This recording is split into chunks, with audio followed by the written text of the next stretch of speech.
Est-ce une question de mode? Je ne le pense pas. Conscient ou non, nous avons souvent la nostalgie des temps où les saisons s'écoulaient avec une certaine langueur, le vent avait une senteur particulière et les animaux de la ferme nous étaient familiers. Rien ne nous empêche de retrouver une parcelle de ces instants à tout jamais disparus.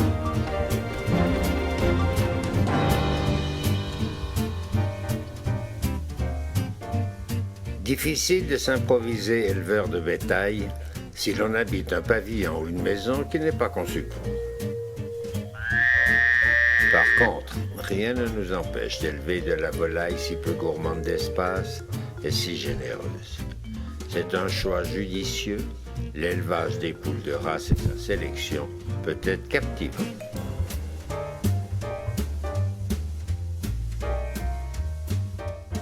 Alors pourquoi, même à petite échelle, vouloir élever de la volaille et notamment des poules?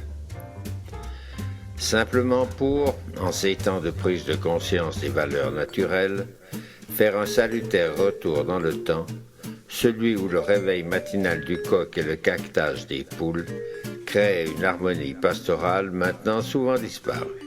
Le temps où les enfants, voulant imiter le geste de nos grands-parents, nous leur jetions le soir à la volée une poignée de grains. Petit, petit, petit, disiez-vous, et en cahotant, zigzagant, elles accouraient. Si vous souhaitez retrouver le goût de la campagne et désirez élaborer votre élevage, ce précis d'élevage avicole sous forme de DVD peut vous aider. Et c'est là notre souhait.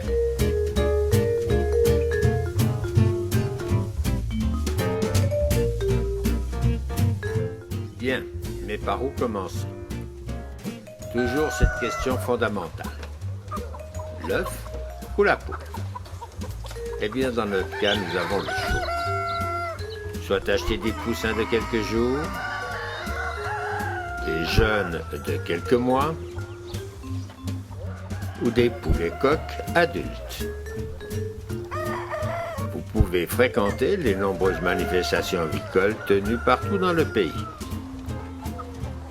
Des spécialistes ou des juges émérites classeront pour vous la qualité des sujets exposés.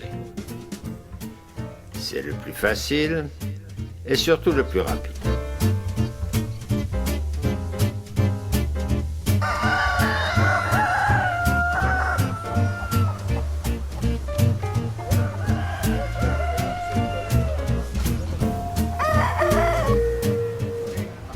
Bien entendu, vous pouvez aussi démarrer avec l'œuf. C'est plus long, mais tellement plus intéressant. Faites confiance aux juges qui garantiront la souche d'origine de la race que vous avez choisie.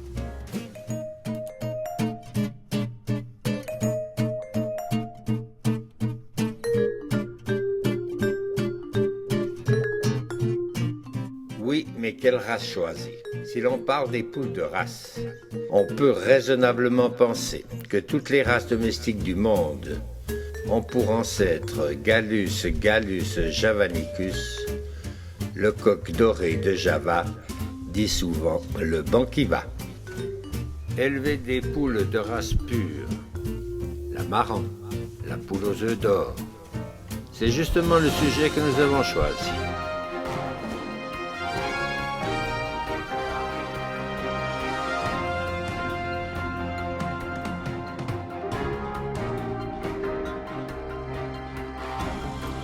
Les marrans, c'est nous.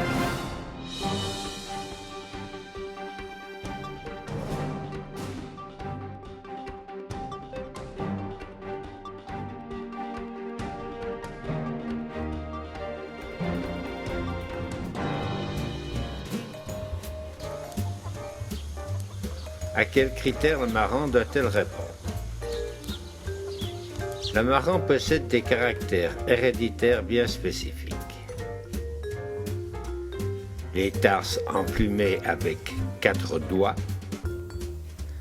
les yeux vifs rouges orangés,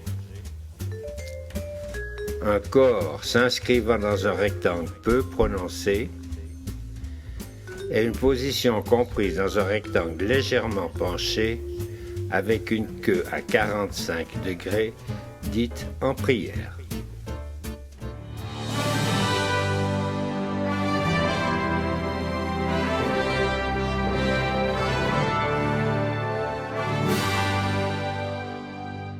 Il faut avouer qu'il y a quelque chose de magique dans le fait de vouloir transformer un panier d'œufs en un troupeau de volailles caquetants et picorants, voire un tantinet dévastateur de nos pelouses.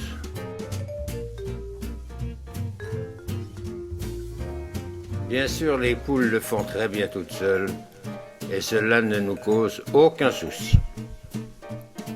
Elles n'ont pas attendu sur nous pour se reproduire.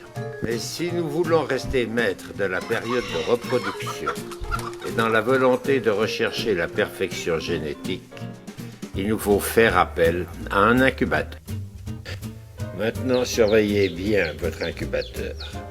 C'est le moment des premières éclosions.